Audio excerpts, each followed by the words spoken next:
Profesionales excepcionales. Con Javier Pascual.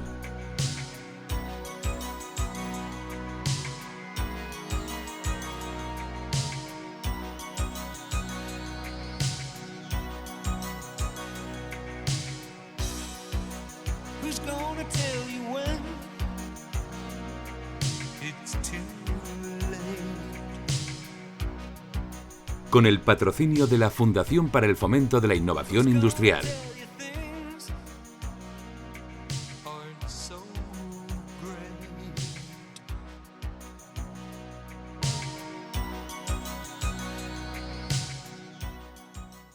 Buenas tardes, amigos de Profesionales Excepcionales. En la entrevista de hoy vamos a tener la oportunidad de conocer e inspirarnos con la experiencia profesional y personal de una ejecutiva que ha logrado escalar puestos en una de las multinacionales más importantes de nuestro planeta.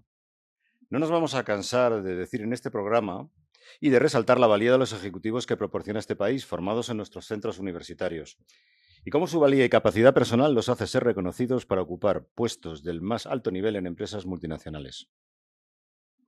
Además, en esta ocasión tendremos la oportunidad de nuevo de hablar de expatriación, ese proceso que a menudo lleva a estos profesionales ejecutivos españoles a emprender viajes y fijar su residencia en otros países.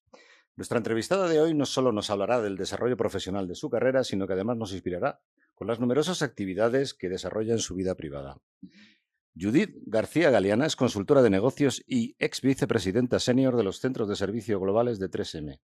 Con más de 30 años de trayectoria en esta multinacional, ha liderado equipos de hasta 6.000 personas, distribuidas globalmente, dando soporte a más de 100 filiales en áreas claves como finanzas, compra, recursos humanos, informática y telecomunicaciones, impuestos, logística y operaciones con clientes. A lo largo de su carrera, Judith ha ocupado cargos de alta dirección, incluyendo la vicepresidencia global de 2 divisiones comerciales con más de 2.000 millones de dólares de ingresos. El liderazgo global en gestión del cambio y responsabilidades de dirección general en la región de EMEA. Es experta en transformación organizativa, automatización de procesos, gestión del talento y creación del valor desde funciones corporativas y operativas, tanto en el front como el back office. Además, es ingeniera industrial por la Universidad Politécnica de Madrid, MBA por el IS Business School y ha vivido y trabajado en diversas ciudades europeas antes de establecerse hace más de 15 años en Minnesota, Estados Unidos, donde reside actualmente y donde posee la doble nacionalidad. Así que bienvenida, Judith, a nuestro programa y muchas gracias por venir, que seguro que va a ser muy interesante y muy reveladora tu experiencia. Un placer, gracias. Judith, en este programa siempre os pedimos que hagáis una semblanza de vuestra personalidad, ¿no? Que habléis de vuestra vocación, por qué decidiste en tu caso hacerte ingeniera, que no había muchas en tu época, no, en la mía que iba un poco antes, todavía menos, y bueno, si hubo alguna influencia familiar o en el colegio, cómo fue tu paso por la escuela, y luego si quieres rematamos un poco hablando de la formación de la escuela y sí, decimos lo que le falta. Bueno, pues sí, soy madrileña, fui al colegio estudio, siempre me gustaron las ciencias, me daban bien las matemáticas, la física y ¿Pero tu padre era ingeniero? Mi padre era perito industrial, de los antiguos, bueno, de los antiguos peritos. De los que sabían más que nosotros. De los que sabían más que casi los ingenieros, sí. Y tuve profesores en el colegio que también me inspiraron mucho para coger una carrera de ciencias. La parte de letras ya la tenía en casa, mi madre era violinista, en casa nos gustaba muchísimo. Luego nos vas a contar clásica, de tu pasión por la música. Sí, el arte y todo esto, o sea que eso ya lo tenía y bueno, pues la parte de ciencias llegó ahí y decidí hacerme ingeniero, un reto, y allí entré en la escuela. ¿Tu padre encantado? Mi padre feliz, desde luego, y mi madre más. ¿Tu padre estudió en Madrid también? Mi padre estudió en Madrid, Embajadores. Sí, exactamente. Sí, vino de León. Ahora es escuela superior. Ahora es lo mismo que nosotros. Ahora somos todos ingenieros. Así que sí. Muy bien.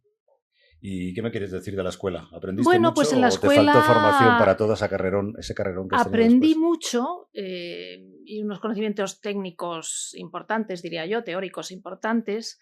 Lo que más, aparte de los sinsabores que tenemos en la escuela, ¿no? Y de la resiliencia que se aprende a tener allí con los exámenes y todo lo que se pasa por allí, pero bueno, aprendí a enfrentarme a los problemas de una manera más lógica, a poder ver diferentes puntos de vista en proyectos, en problemas. O sea que yo creo que al final fue una muy buena formación. La cabeza, yo creo, nos hace muy analíticos, ¿no? Sí, pero viendo diferentes puntos de vista. Si yo luego me comparo con ingenieros de otros países que son mucho más específicos, ¿no? Y nosotros somos mucho más generalistas, ¿no? Y eso yo creo que a la larga ha sido muy bueno. El americano se especializa mucho. Súper especialista. Entonces, claro, un ingeniero español, menos en acabar, ¿no? Mucho menos. Y un ingeniero español pues está muy valorado fuera, pues por esa capacidad de poder hacer todo, en realidad, ¿no?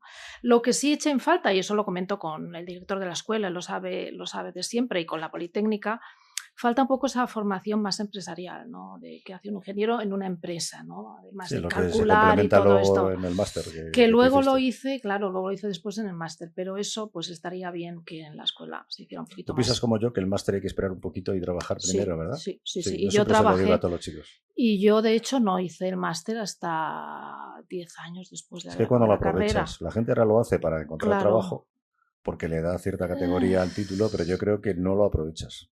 Fíjate, me cuesta creer que se pueda aprovechar. Yo no lo creo, pero bueno, es que ahora hay que hacerlo es el máster habilitante, ahora es obligatorio. Bueno, claro. Me refiero a un máster de negocios. Un máster de negocios hay que hacerlo después de haber trabajado y después de haber vivido la vida de la empresa, de los clientes y de lo que eso es fundamental para mí. Y yo empecé de ingeniera de base en la fábrica que 3M tiene en Rivas del Jarama. O sea, tú acabas la carrera y me fui a Estados Unidos unos meses para mejorar el inglés. Sí, trabajé en una tienda de ropa en Nueva York. Y luego volví y yo solo mandaba currículums a multinacionales americanas o francesas. Mi sueño desde pequeña era trabajar en un ambiente internacional, eso lo tenía clarísimo. Yo no quería trabajar. No quería ser emprendedor y montar una empresa. No, yo quería moverme en un mundo internacional, otras culturas, otras personas, era un sueño desde pequeña. Y bueno, pues al final me contrataron en 3M como ingeniera de procesos en la fábrica de Rivas. En la época que hacían un montón de pruebas. Hacíamos un montón, uy, madre mía. Que eso la pasé yo. Y noches, sí. Y hacíamos un montón de productos y yo entré a cargo de las cintas de PVC, todo lo que era calandrado, encolado, converting y todo esto. Luego con los años cambió aquello y se racionalizaron todas las fábricas de 3M en Europa, que hay creo que 60 en Europa, y ahora ya en la fábrica de Rivas, que es enorme, se fabrica solo el Scotch Brite para toda Europa. O sea, toda Europa se nutre del Scotch Brite que hacemos en Rivas. En España sí. Es maravilloso ver esa fabricación porque es todo automatizado. ¿Y dónde más se fabrica Scotch Brite? Pues se fabricaba en Francia, luego ya se pasó a España y también se fabrica en Asia, en Taiwán, en China, en Tailandia y por supuesto en Estados Unidos, sí. En México también muchísimo. ¿Qué hace 3M? Cuéntanos un poco, porque la gente no lo conoce. Pues 3M, como 3M lo conoce muy poco. El Post-it lo conoce todo el mundo. El Scotch Brite lo conoce todo el mundo, ¿no? O sea, el Post-it es de 3M. El Post-it es de 3M. Pero yo veo siempre que todas las tiritas que lleva cualquier cosa que pegas en casa, por detrás llevan pegamento de 3M. De 3M, porque es el mejor del mundo. El mejor. Es que hay adhesivos fallidos, como es el Post-it, es un adhesivo fallido que sirve para lo que sirve, pero es un adhesivo que falló. Entonces, pues se pega y se despega y le encontramos su aplicación. Hasta los adhesivos que llamamos VHB, Very High Bond, que sustituyen a la soldadura. En trenes, en autobuses, en edificios, todo se monta con este adhesivo Very High Bond, que lo que hace es el mismo poder de sujeción que una soldadura, pero a la vez absorbe vibraciones y es aislante del agua. O sea que tenemos todos los adhesivos que te puedas imaginar. Una cosa por experiencia propia que me gusta mucho el bricolaje. Yo cuando compro un adhesivo, incluso de los carros de estos que dices tú de High Bond, etc. Very High Bond. ¿Un adhesivo o una cinta? Puede ser las dos cosas. También. Luego se suelta. No será 3M. No será 3M. Es también cómo se aplica, ¿no? Es cómo se aplica y el tipo de superficies. Hay superficies que pegan y otras que no pegan. Depende. Una superficie muy plástica necesita un adhesivo que vaya para plástico. No es lo mismo que una madera o que un metal. Entonces eso es un mundo, el mundo del adhesivo y del abrasivo, que son las dos tecnologías principales de 3M, son unos mundos impresionantes. Hacen más cosas, ¿no? Aparte de eso. Pues mira, te cuento un poco la historia de cómo empezó. Venga, 3M, ¿por qué se llama 3M? Minnesota Mining and Manufacturing, porque empezó como una empresa minera en el norte de Minnesota en 1902. ¿De ahí qué se saca en Minnesota? Se sacaba el corindón, que es un material, un mineral muy duro casi como el diamante, y los fundadores empezaron a vender corindón y no les funcionaba. O sea, y el corindón se utiliza también para lija, ¿no? Para abrasivo, ¿no? Bueno, ahí estamos. Se sacaba como mineral y no lo vendían bien, y entonces a uno de los fundadores se le ocurrió machacarlo, hacer un polvito y ponerlo en un papelito, y entonces de ahí inventamos la lija. Entonces se inventó el papel de lija y las dos tecnologías fundamentales, abrasivos y el adhesivo No para digas que sujetar esos... inventó la lija 3M. La lija la inventó ¿Y 3M. qué se hacía antes? Igual, pues no sé qué hacían, fíjate, 1900 muy poco. Igual que inventamos la cinta de mascarar también, exactamente igual. Antes se utilizaban papeles de periódicos para enmascarar la pintura, pues también inventamos eso. Luego vinieron 50 tecnologías más y tenemos más de 60.000 productos, 24.000 millones de facturación. Creo que tú sigues siendo 3M. Está totalmente. Tenemos. Los 3M, siempre somos 3M, desde luego. Y el año pasado eran 32.000 millones, pero se hizo un spin-off hace un año de toda la parte de médica, de salud, de farmacia, de hospitales y todo eso. Se ha formado una nueva empresa que se llama Solventum, la 9ª más grande del mundo en salud. Y nosotros nos hemos quedado pues, con la parte industrial y de consumo y de electrónica y de transporte. ¿Cuánta gente has dicho que sois? En 3M, 90.000 empleados en todo el mundo, de los cuales bueno, se nos han ido unos 15.000 a Solventum. Según, bueno, yo lo estaba leyendo el otro día, que es la octava a nivel mundial en cuanto a... Sí, es una compañía muy, aparte de grandísima, pero muy diversificada, porque tenemos productos de todo. Como decimos siempre, todos estamos a menos de 2 metros de un producto 3M, que seguramente no vemos, pero siempre estamos a menos de 2 metros de un producto 3M. 3M entiendo que se benefició también de algo que yo siempre digo, ¿no?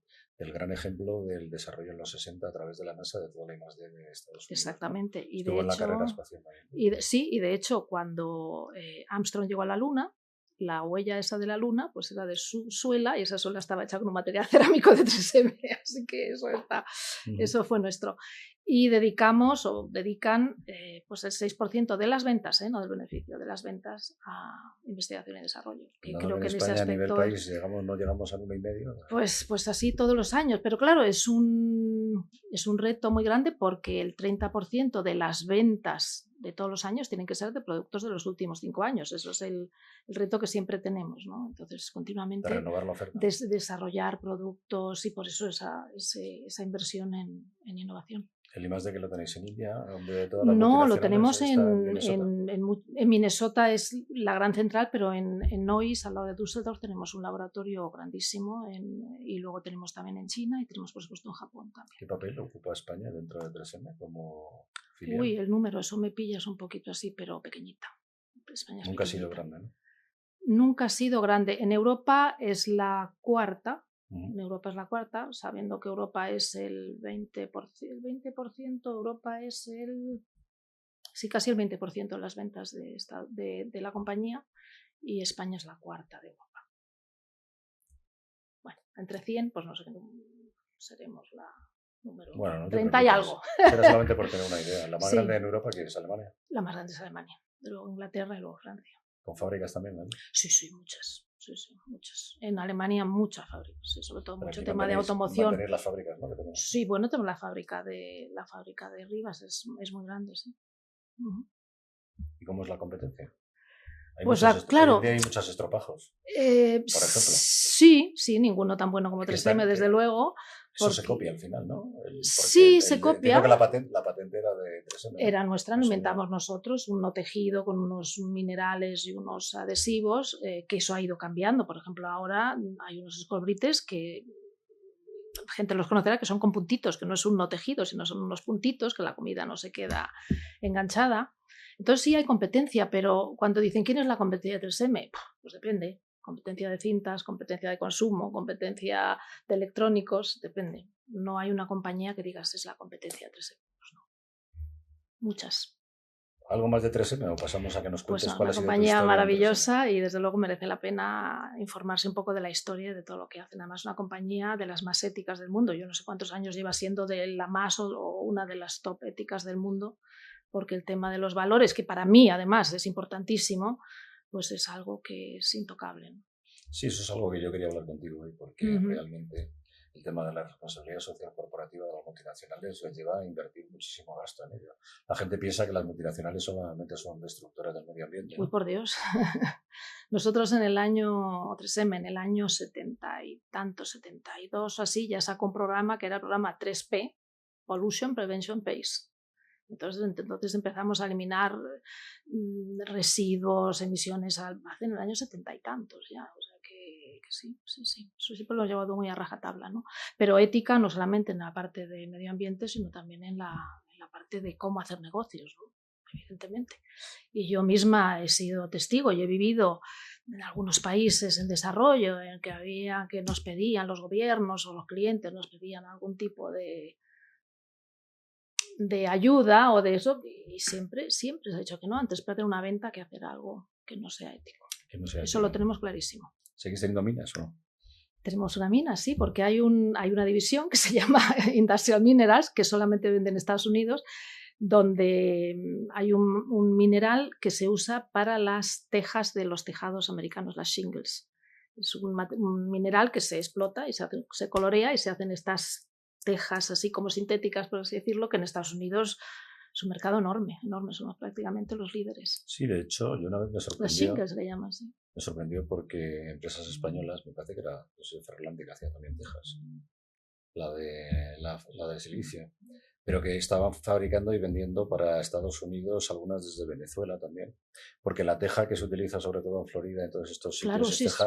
teja cerámica española o europea, allí no se fabrica, por lo visto. No, eso allí no existe, es todo con este mineral y se vende en placas de Pero es tejas, más feo, ¿no? Que la teja nuestra, ¿no? Más fea, pero más práctica. Sí. Bueno, pues si te parece, Sí. hablando ya de la RSC y todo lo que queríamos decir de 3M, pasamos a conocer un poco la historia, cómo una ingeniera española termina en 3M y cómo se abre camino uno dentro de 3M. Primero, porque dos condiciones, tú eras mujer, aunque una multinacional ya es diferente, seguro que había muchas más mujeres. Cómo se abre camino, cómo uno se cubre la espalda, que tuviste que superar, los retos que tenías al principio, en fin. ¿Cómo fue esa experiencia? Yo ahora mirando hacia atrás... ¿Fuiste rápido? ¿Te costó mucho? Pues no, la verdad es que no. Yo entré, como te dije, de ingeniera, éramos 2 ingenieras en la fábrica, yo iba a la parte de Tú entraste en cintas. fabricación. En fabricación, No empezaste ingeniera de procesos. Yo O sea, estaba tú eres allí. técnico. Técnico totalmente. Yo estaba allí con mis máquinas, de hecho enseño siempre en mis presentaciones una foto con una tronzadora, ¿no? Yo tenía ahí los operarios y todo esto. ¿Te respetaban los operarios? Mucho, muchísimo, muchísimo. Nunca tuve el más mínimo problema y de hecho ya, bueno, están prácticamente todos jubilados, pero cuando a veces voy y quedan por ahí, sí, los recuerdo con cariño, y ellos a mí también. Pero siempre porque yo siempre he trabajado, siempre he sido muy profesional. Es que todo este tema de decir eres mujer, no eres mujer, es que para mí eso nunca ha tenido ninguna importancia. Yo he ido a hacer mis cosas, soy muy de trabajar con gente, de equipo, de involucrar a todo el mundo. Entonces, pues la verdad es que no alguna vez con algún cliente, ¡ay, la ingeniera! Y así ponía un comentario, pero es que si ha habido alguna cosa por ser mujer, yo ni lo he visto. Desde muy jovencita ni me ha interesado. Pero bueno, entonces empecé ahí y fue una historia muy divertida porque un año, llevaba yo 2 o 3 años en la fábrica y hubo un problema con las cintas, con un cliente inglés, que las cintas llegaban mal y se telescopaban, te llevaban con mucha presión y entonces los rollos de cintas se telescopaban y el cliente inglés no los podía utilizar en su fabricación, ¿no? Entonces, como era el mes de agosto y ya no quedaba nada en fábrica, el director de fábrica me dijo, tú vete para allá y hay que solucionar este problema. ¿Estaba de vacaciones? Yo no, yo estaba trabajando, pero como no había nadie más, pues no mandaron a un técnico en laboratorio, me mandaron a mí. Pero a ver al cliente. A ver al cliente, claro. Entonces me recibió el Key Account Manager en Inglaterra de 3M, el cliente, que era un cliente de fabricación de automóviles muy grande. Y bueno, solucionamos el problema, vimos cuál era, pero a mí aquello se me quedó, lo del cliente, el otro lado de la fabricación, ¿no? Mi producto, cómo funcionaba, cómo les estaba parando la fabricación, todo lo que aquello implicaba. Y aquello me gustó tantísimo que empecé a pensar y decidí, digo, bueno, ¿por qué no pruebo en la parte de negocios, ¿no? Entonces al poco tiempo apliqué. Llevaba yo creo que 3 años en fabricación, sí. Bueno, y está bien, la verdad, que tú empezar en técnica, es lo que hablábamos antes. Es que luego te contaré. Te coges un bagaje que te viene Total, muy bien eso me ha pasado con mis clientes después, con mis clientes industriales en España, y bueno, en España y en todo el mundo, que yo pudiera ver su fabricación, que me la enseñaran y que yo sabía de qué me hablaban, ¿no? Eso me ha valido, ha sido increíble para mí en mi carrera. Entonces, bueno, apliqué a un puesto de servicio técnico y me lo dieron, me fui a la oficina, a la Avenida América, y empecé a trabajar en la parte de mascarillas de protección personal, como lo que llamamos regulatory affairs, como técnico, ¿no? Entonces daba cursos a clientes, veía necesidades, trabajaba con el desarrollo de producto, muy, muy interesante. Estabas en postventa. Servicio técnico, sí, de post y preventa, porque claro, en tema de prevención de riesgos pues había mucho de preventa, ¿no? De analizar contaminantes y todo este tipo de cosas, eso lo hacía yo. Y entonces a raíz de eso entré con el Ministerio de Industria, me llamaron, era en la época en que se estaban haciendo las directivas para los equipos de protección industrial, las mascarillas que ahora decimos FFP1, P2 y P3, se estaba haciendo en ese momento en Europa, y entonces fui como asesora al ministerio, siendo 3M, pero también era vicepresidenta de la Asociación de Fabricantes de Protección Personal en España, pero me llamaron como asesora, entonces estuvimos 3 años haciendo todo este tipo de normativa europea y fue estupendo poder representar a los fabricantes españoles, ¿no? en aquel foro tan complicado, ¿no? De los europeos y tal, pero muy, muy interesante. Ahí aprendí mucho. Bueno, y a raíz de eso pues decidí que me quedaba en los negocios. Entonces pero estabas en servicio técnico todavía. Sí, pero ya estaba trabajaba con el negocio, claro. Y entonces pues estuve un poquito de tiempo en ventas y luego ya pasé a marketing, entonces ya dije, aquí ya tengo que hacer un máster para aprender un poco más. Entonces hice el IS, tuve la suerte que 3M consideró que yo tenía potencial y me pagaron el máster. Y sí, eso es lo que decía yo antes. Máster trabajando, claro, imagínate. Lo haces trabajando, te dan permiso para ir a las clases y además claro, te pagan, claro, no te ayudan, claro, claro. Ahora, es duro, trabajar y estudiar es duro, ¿no? Pero bueno, lo saqué y feliz. Y a raíz de ahí, pues al final acabé siendo la responsable de toda la parte industrial de la mitad de la compañía para España y Portugal. Y ya te digo, con unos clientes maravillosos que todavía con algunos nos escribimos. Pues, ahí estabas todavía en España y Portugal. España y Portugal. Fuera, ¿no? Y tenía un jefe europeo, como siempre, ese tipo de cosas que se hacen en las multinacionales, pero yo seguía con mi ilusión de trabajar en un puesto europeo. Y bueno, pues un día me avisaron, me entrevistaron a un puesto estupendo que había para Europa, no me lo dieron. Seguí con mi puesto español y al poco tiempo después pues ya me entrevistaron para otro y ese ya sí. ¿Cómo era el tema de promoción en 3M? ¿Lo hacen bien? Por curiosidad. Sí, siempre, siempre, no quiero decir siempre, pero mucha promoción interna, muchísima promoción interna. ¿Y tener amigos? Bueno, esto en Schneider es así. No, pero hay que hacer networking, que es diferente. Bueno, es diferente. Networking, vale. No es tener amigos, es hacer networking. Me refería a hacer networking. Eso además, sí. el Schneider tiene una buena, yo creo que un poco exagerado, porque antes de los 3 años para moverte en Schneider tienes que hablar con tu jefe, pero después de 3 años no tienes que contar con él. Tú te estableces tu propio networking y te vas, porque favorecen. Sí, porque los puestos son abiertos, evidentemente. Claro, favorecen el movimiento, claro, una empresa como Schneider Scrum. Yo me quedé con 100 y pico mil, o sea, era más grande que 3M. Sí. Y había 4.000 personas en el paro, o sea, circulando siempre. O sea, fíjate, por lo menos 4.000 a nivel mundial. Sí. Pasaría igual en 3M. Y había una bolsa de trabajo interna. Totalmente, y allí, si tu jefe no te quería, tenías 6 meses para buscarte otro amigo. Por eso digo amigo, bueno, ya eso no me pasó nunca. No, pero era muy frecuente. Porque, oye, no te gustaba el jefe o no estabas a gusto en tu trabajo, te buscabas otro. O en estas empresas tan diversificadas, pues al final trabajas un poco en un silo, ¿no? De lo que yo estaba en protección personal, pero había otras miles de cosas, ¿no? Y entonces tener un networking es importante, pues que te conozcan y yo luego lo he visto cuando yo ya he llegado a puestos de más responsabilidad, cuando entrevisto a alguien para que entre a trabajar para mí, pues evidentemente he pasado todos los filtros, alguien que evidentemente puede hacer el trabajo, pero entrevisto a 3 personas. Pero las 3 personas son igual de buenas, igual. Vosotros funcionabais igual. Cuando era jefa, ibas a formar un equipo que me pasaba a mí, me empezaban a llamar gente conocida mía del networking. Oye, mira, cógete a ¿qué tal? Que es muy bueno, que quiere, que además está harto de donde está y se quiere ir a tal sitio. No sé. Pero eso es importante, ¿no? Porque si yo eso es fundamental, tengo 3 personas que son igual de buenas y yo pregunto a mi network, a gente que admiro, que conozco, que tal vez conoces a fulanito, oye, pues sí, pues no, pues todo eso ayuda muchísimo, desde luego. Y bueno, entonces ya empecé ahí, me fui a Milán, fue el primer puesto que tuve, que es donde había trabajado mi marido muchísimos años. Un equipo? Sí, llegué a un puesto que tenía un equipo pequeñito, lo tuve que ampliar. Tu marido era ingeniero también, ¿no? Ingeniero industrial como yo, nos conocimos en la escuela, sí. ¿Y te ha ido siguiendo? Y me ha ido siguiendo, él como empresario de éxito en España, pues me iba siguiendo. Luego hablamos más en detalle de eso. Luego hablamos de todo eso. Se fue a Milán también. Bueno, a Milán no se fue porque ya vivió allí muchos años, trabajó allí muchos años antes, pero bueno, íbamos y veníamos a Milán. Milán es como nuestra segunda casa. Italia siempre ha sido muy querida para nosotros. ¿Cuánto tiempo estuviste allí en Milán? Poquísimo tiempo, yo poquísimo, estuve como 7, 8 meses porque enseguida me llamaron a Bruselas, que en aquella época era 3M Europa, teníamos una entidad que era 3M Europa en Bruselas, a llevar ya una división más grande para Europa, Oriente Medio y África. ¿De Milán cuánto duró, por hacernos una idea? 6 meses, muy poco. Muy poco. Me dio Enseguida pena. ya pegaste otro salto. Sí, un salto muy grande y ahí ya estuve, en el siguiente salto ya estuve ya 3 años, ya normal. ¿Te hicieron VP? No, era directora general, era directora a nivel director. Pero reportaba al vicepresidente de IMIA, de la parte de Europa. Y de ahí, pues de llevar... ¿No estabas en fabricación o estabas en No, ventas? no, llevaba todo el negocio para Europa, todo el P&L para Europa. Era todo el tema de grafismos comerciales, los vinilos impresos. ¿Entre SM eso es una BU? ¿Una business unit? Sí, una business unit, una división es una business unit, exactamente. Y llevaba todo aquello para IMIA. Y pues eso, y pasé, y ahí estuve muchos años, nos fue estupendamente, todo muy bien.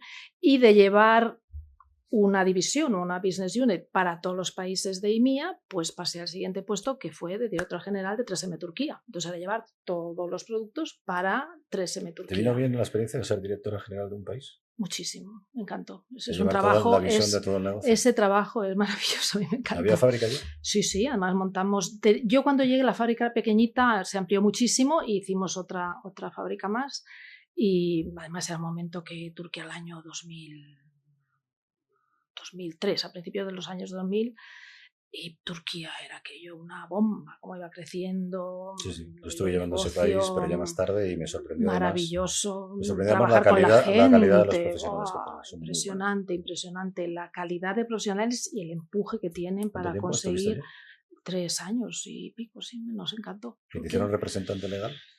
Sí. Exactamente. ¿No te daba miedo eso? Porque yo cuando fui representante legal de la japonesa aquí en... Para nada, no. La verdad es que es un tema serio. Sí, lo es. Y más en Turquía. Pero no, y todo funciona muy bien, nunca de nada. Y pues, fíjate, hace unos meses me llamaron para que mandara un vídeo porque hacían no me acuerdo, 30 años o 40 años de la subsidiaria y querían un vídeo mío todavía. Digo, fíjate, todavía se acuerdan. ¿Fuiste la primera directora general de la subsidiaria? ¿Ya había habido? No, había habido 2 o 3 más antes que yo, sí. ¿Estabas en Estambul? En Estambul, en la parte europea, sí, precioso, al lado de Akmerkes. Lo que recuerdo las veces que he ido a Turquía son los atascos del puente, pero bueno, aparte de eso. Bueno, claro, yo no tenía que cruzar el puente porque vivía en la parte europea y la compañía estaba al lado, pero allí nunca sabías, a lo mejor llegas en coche a un sitio, tarda 10 minutos y al día siguiente tardas 1 hora y media. Pues lo suyo era coger el barco, yo creo que era más seguro. Porque en el barco sabías lo que ibas a tardar. Sí. Lo del coche no lo sabía. Siempre mi marido y yo siempre decíamos cuando volvíamos de Madrid o cuando iba a viaje y entrabas en el taxi en el aeropuerto y el taxista decía traffic problem, ya sabíamos que eran 2 horas para llegar a casa. Bueno, pues después de Turquía volví a 3 años y algo. Y después de allí volví a Bruselas, a otro puesto en Bruselas, a llevar ya no solo un business unit, sino ya un grupo de business unit, que llamábamos ¿cómo le llamamos aquello? Un business group, ¿no? Y ahí estuve poquito tiempo, porque enseguida ya me llamaron a Estados Unidos para llevar ya una división global, como vicepresidente global de toda la división. Pues no me lo pensé, lo hablé con mi marido, por supuesto, pero no, allá que nos fuimos. Minnesota. A Minnesota. El país de las 3 M's.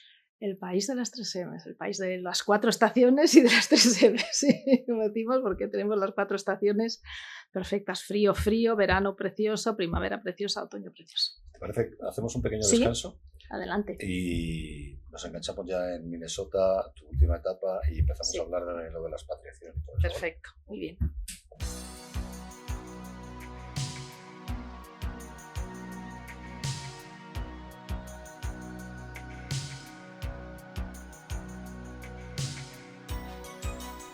De la vanguardia tecnológica a tus oídos. Profesionales excepcionales. Iluminando el hoy y acercando el mañana.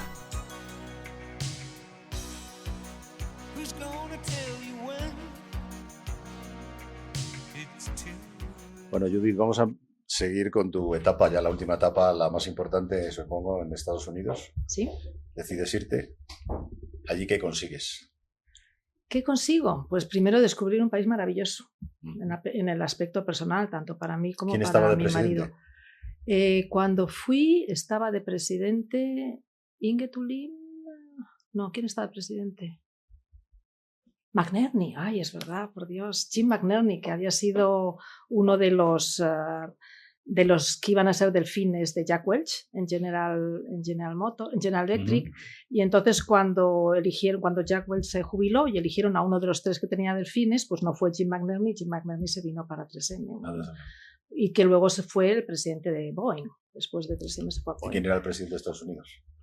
No teníamos presidente de Estados Unidos. El presidente... No, digo en Estados Unidos, en Estados Unidos de verdad. El presidente de la nación. Era Bush. Con Bush, ¿no? Era Bush, claro. Era Bush. Era Bush padre. Bush hijo. Bush hijo. George W. Era George W.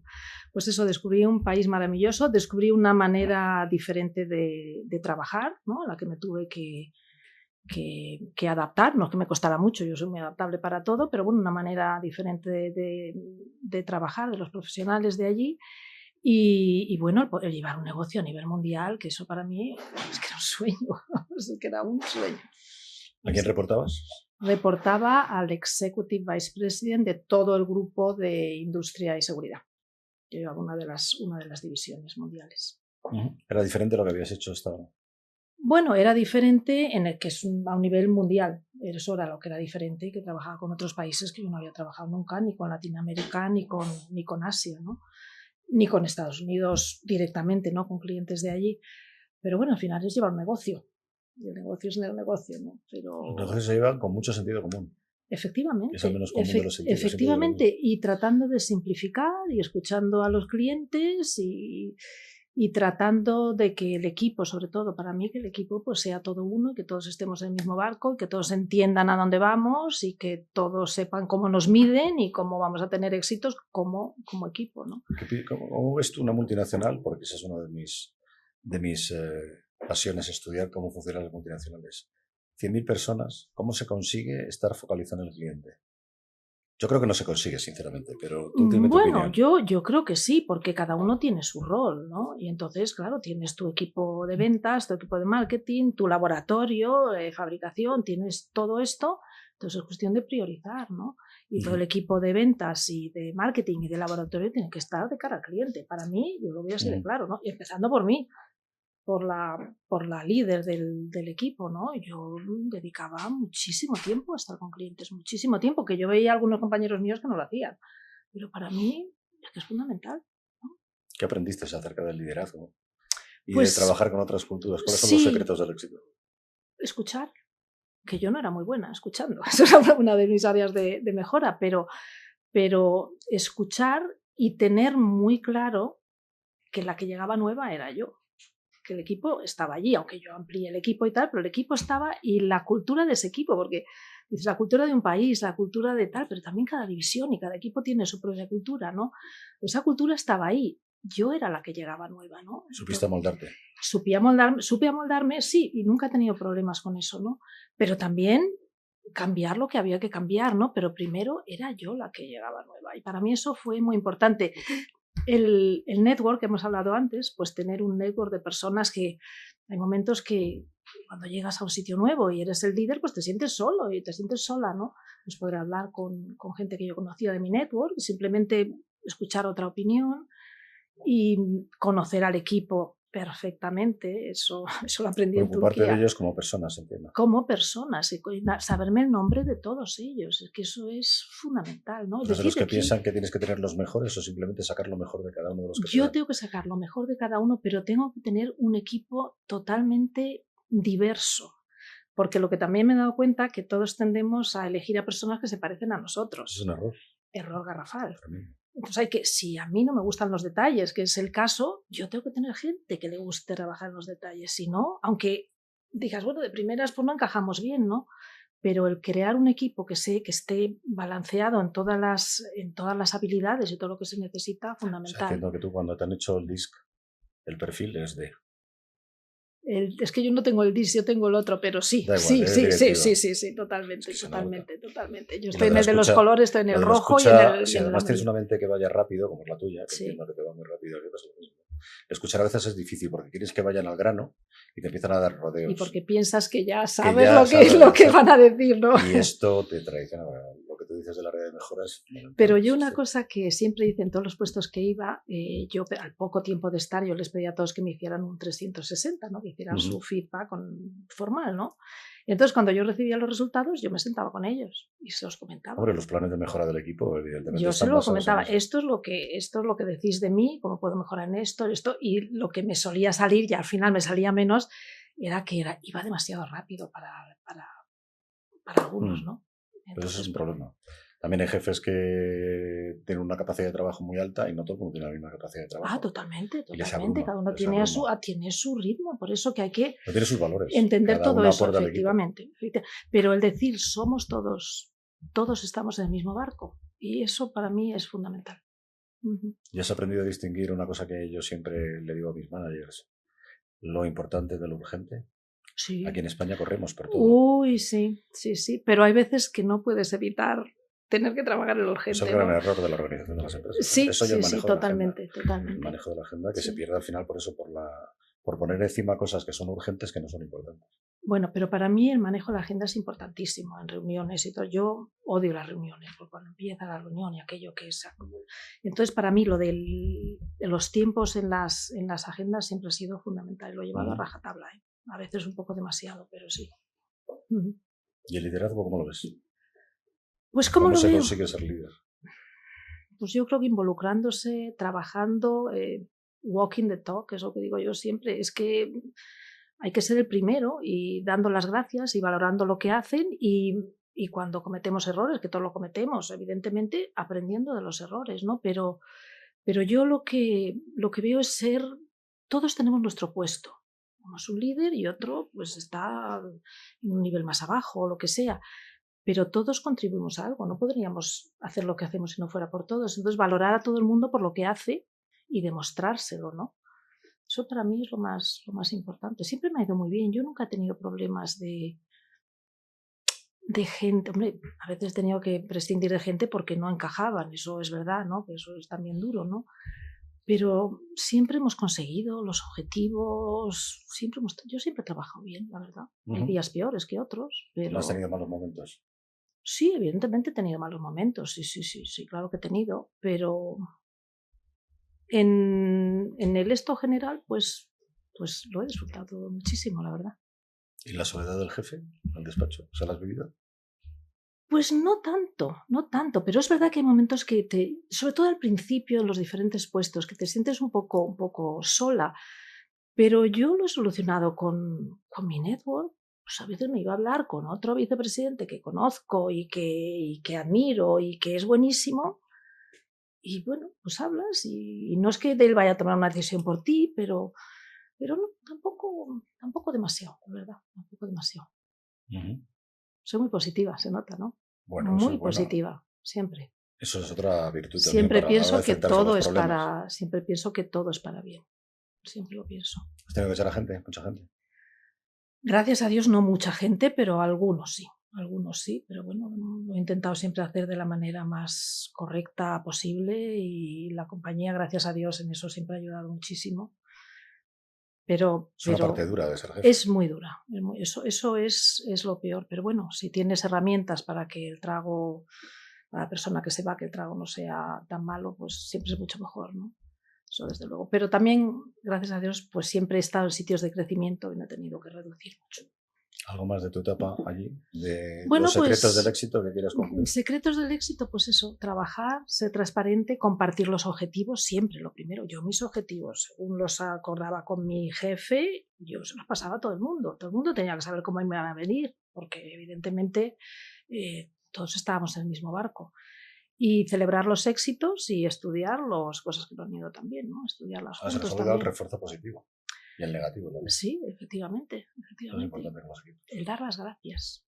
¿Cuánta gente no da las gracias? Dar las gracias a todo el mundo, porque lo digo siempre, y doy muchas conferencias y todo esto, ¿no? Entonces una de mis tías es que todo el mundo es importante, pero todo el mundo es todo el mundo. Y cuando entra por la puerta y está el guardia de seguridad en la puerta, hay que darle los buenos días, porque el señor está haciendo su trabajo, que también es parte de todo lo que conseguimos, ¿no? Y eso hay mucha gente que no lo entiende, ¿eh? No lo entiende. ¿Cómo has vivido la cultura americana, esta que te sonríen y luego te clavan los puñales? Bueno, es que a A mí no me han nivel de clavado muchos, directivos. es que a mí no me han ¿Qué clavado suerte has muchos tenido? puñales, ¿Qué suerte has o tenido? si me los han querido clavar, yo no los Te han he visto. respetado y no los has visto. Efectivamente, yo no los he visto. Y entonces que eso también es un tema importante, ¿no? Yo te puedo decir que mi experiencia en un comité de dirección americano es esa.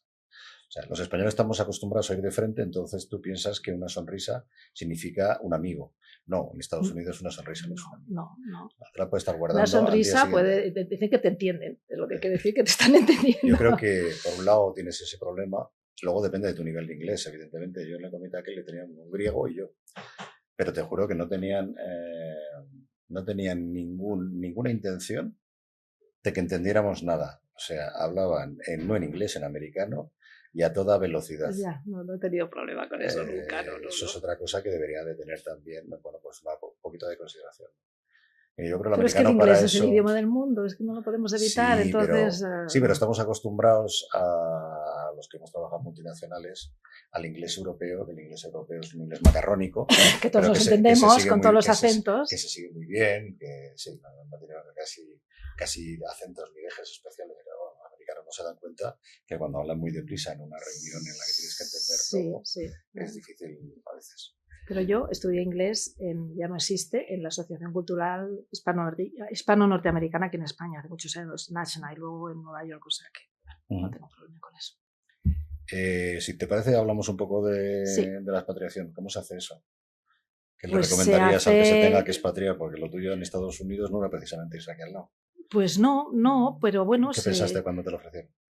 Alegría, me hizo miedo, muchísima alegría, la verdad, y mucha ilusión, pero lo que tenía que ver era con mi marido. Él lo supo y siempre me lo dijo, que él supo que acabaríamos en Estados Unidos. Yo decía, ¿qué dices? Pues mira, al final acabamos allí. Entonces, pues, ¿cómo nos organizamos, no? Nosotros no hemos tenido hijos. Yo entiendo que con niños hubiera sido quizá más complicado. Entiendo que con hijos es más complicado, pero es muy bueno también para los hijos. Para los hijos es maravilloso, es un regalo, yo lo veo que es un regalo. Y he tenido a todos mis sobrinos, todos nos han visitado y todos están allí, han pasado allí tiempo con nosotros y es un regalo para ellos. Bueno, pues lo más importante era ver cómo nos organizamos con el trabajo de mi marido. Él tenía su empresa de mucho éxito. Pero él, como siempre, me apoyó y dijo, bueno, pues Estados Unidos allá que pero nos eso vamos. Es tu suerte también, que has tenido un marido que se ha adaptado He sabido elegir. y entonces, al final, él al principio estaba yendo y viniendo, que ya una cosa se hacía insostenible, ¿no? Con los horarios y trabajar desde allí. Entonces, pues al final decidió, pues eso, abrazar la cultura americana y el American Dream, ¿no? Y a él le gustaba de siempre la cosa financiera, la cosa de invertir, pero desde el punto de vista matemático, ¿no? Inversiones desde el punto de vista matemático. Entonces hizo su máster en matemática financiera y ahora está haciendo su doctorado. A la vez empezó su empresa allí, con mucho éxito también. Y el sueño americano. Y además le sobra tiempo y es monitor de esquí 3 meses al año. O sea que... Sois dos afortunados. Bueno, pero hemos tenido mucha suerte, las cosas como son, pero también nos lo hemos trabajado. Hemos ido con ese ánimo y con esa ilusión de empezar una ¿Tú mantienes tu casa aquí en España? Vida. Sí, tenemos casa aquí y ahora que estoy jubilada, pues pasamos aquí. De hecho, nos hemos hecho residentes en España. Su madre y la mía pues ya son muy mayores, la mía está muy delicada, entonces pasamos aquí tiempo, pero vamos, yo siempre digo que mi casa es aquella. Me gusta mucho la vida americana, es una vida diferente, más tranquila. No vas a vivir lo típico.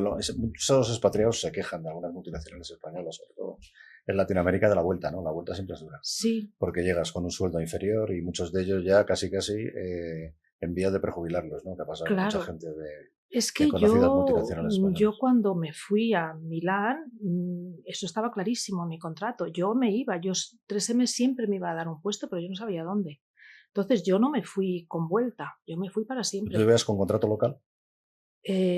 Con contrato local en Estados Unidos, en los otros era contrato internacional, ¿no? Como expatriada. Yo en Estados Unidos no soy expatriada, soy local. Por eso te digo, tienes contrato local. Allí me fui con contrato local. Por ejemplo, Schneider, donde yo estaba, las multinacionales ya casi huyen del tema expatriado.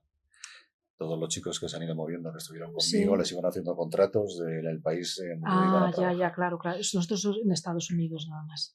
Y que, bueno, llegué allí, evidentemente, estaba en la central, yo tenía que ser local. Pero que la vuelta nunca me preocupó, no estaba ni se planteaba, ¿no? El tema de la vuelta. Así que, bueno, pues nos hicimos americanos, un orgullo el día que juramos allí, todo aquello, pues fue un día muy bonito. Y bueno, pues españoles y americanos, disfrutando las dos cosas. Muy bien, muy bien. Cuéntanos un poquito más de tus aficiones ya para acabar. Pues mis aficiones, pues por cómo me eduqué, la música clásica, antes, ¿no? La música clásica. Mi madre fue muchísimos años, fue fundadora de la orquesta de RTV, violinista fundadora, y de siempre pues he vivido con la música, y que de jovencita estudié la carrera de ballet clásico, no para dedicarme, pero bueno, me gustaba mucho. Y el arte siempre ha estado presente en nuestras vidas, ¿no? Entonces, pues, en cuanto llegué a Estados Unidos con este sistema que tienen de las organizaciones de non-profit, que allí, pues todo se basa en aportaciones privadas, claro, y el gobierno no paga nada, ¿no? Pues entonces empecé a entrar en los consejos de administración, los boards que llaman allí, de la Orquesta de Cámara de St. Paul, de la Minnesota Opera. Pues en Estados Unidos es locura lo que tienen por la música. Sí, pero... Me ha sorprendido siempre ver pianos en todos los sitios. En todas partes, es que todos los colegios todos tocan, sí. Hay las bandas en todas partes, y darse cuenta que esas instituciones que tienen culturales, el Smithsonian como museo, el Metropolitan Nueva York, el Metropolitan Opera, la mayor casa de ópera del mundo, y es todo privado. Es que el Metropolitan Opera House tiene 350 millones de presupuesto, que es todo de iniciativa privada, ¿no? Entonces, el estar metido en una organización de este tipo cultural y ver todo esto, cómo se consiguen los dineros para manejar eso, es increíble. Es que ¿Eso cómo lo conseguiste? Bueno, pues es que es normal. A través de networking.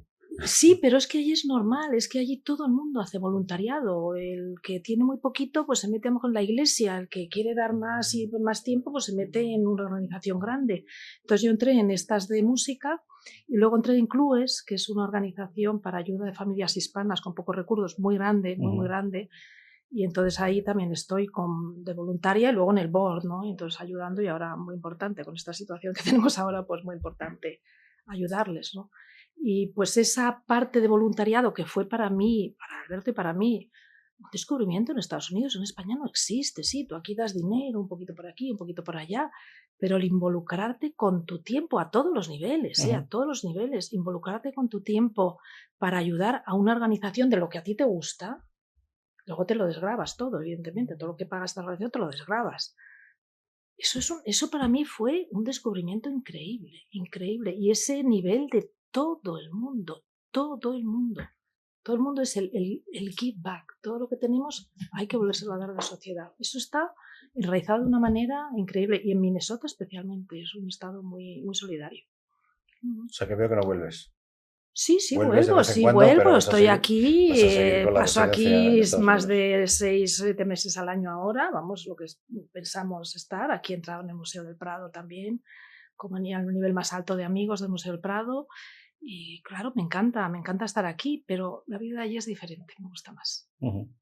Para ir cerrando, cuéntanos, ¿qué diferencias ves tú ahora entre, digamos, España y Estados Unidos, por no decir Europa y Estados Unidos? Bueno, de política no hablamos, ahí no entramos. Pues hablar de política. No, ahí no entramos. Pero yo veo, la vida allí es más, en una ciudad como es St. Paul, Minneapolis, St. Paul, las Twin Cities, una ciudad normal, ¿no? No hablo de Nueva York, no hablo de San Francisco ni de Chicago, ¿no? Una vida mucho más tranquila, una vida en que te involucras mucho más en la parte cívica, ¿no? Hay mucha más cultura cívica y de ayudar y voluntariado, esto que te decía antes. Todo funciona, absolutamente todo funciona. Entonces una vida, estás más en contacto con la naturaleza. La administración es más sencilla, ¿no? Todo es más sencillo. Todo funciona, todo es... Sí, aquí es un poquito a veces complicado, ¿no? Y yo murieron mi padre y mi hermano hace unos años a la vez, y tuvimos mucha complicación de herencias, y con mis sobrinos que eran menores, y mi hermano murió sin testamento y tal, y complicado, el tema administrativo fue complicado, pero bueno. ¿Qué les recomendarías entonces a los españoles? Pues ¿Qué tenemos que hacer aquí? Yo diría a los españoles, a los ingenieros que conozco, porque con esta formación que tenemos tan estupenda y que nos valoran tantísimo fuera, que prueben la parte internacional, ¿por qué no? Que prueben, porque nunca cae en saco roto, ¿no? Estar 1, 2, 3, 4, 5 años fuera y luego volver con ese bagaje de haber conocido otra cultura, otra manera de hacer las cosas. Eso, vamos, es algo... Es un regalo ¿Nunca quisiste increíble. ser emprendedora? No. En España hay mucho emprendedor. Sí, y mi marido lo es, y de muchísimo éxito. Pues no, yo nunca, ¿no? Siempre me llamó la atención el tema internacional. Así fue. No sé si hubiera sido una buena emprendedora, la verdad. Creo que he sido una buena ejecutiva, pero una emprendedora no lo sé. Entonces te vamos a ver allí haciendo obras sociales y Sí.